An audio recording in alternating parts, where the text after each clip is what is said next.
To love a farmer. Being a farm wife has taught me a lot about life and even more about love.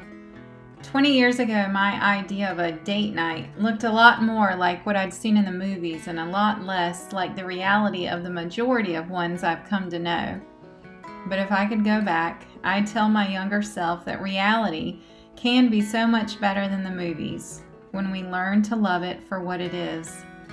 I had no idea back then that the best date nights I'd ever know wouldn't be with my husband in a crowded restaurant. Instead, they'd be sent beside him in our ragged old farm truck on Sunset Drive scouting fields of corn and beans.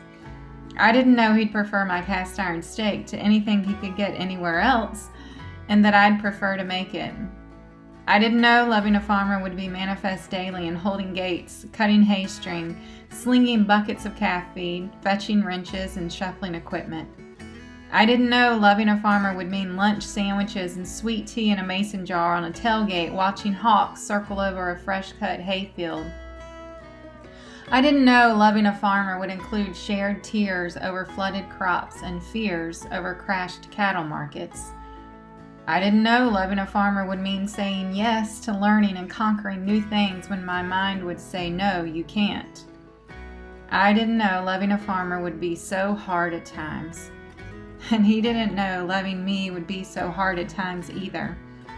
I also had no idea I'd love this life and my farmer more every day for all he and we pour into making it all work together. Loving a farmer is one of my greatest joys, and being loved by a farmer is one of my greatest gifts.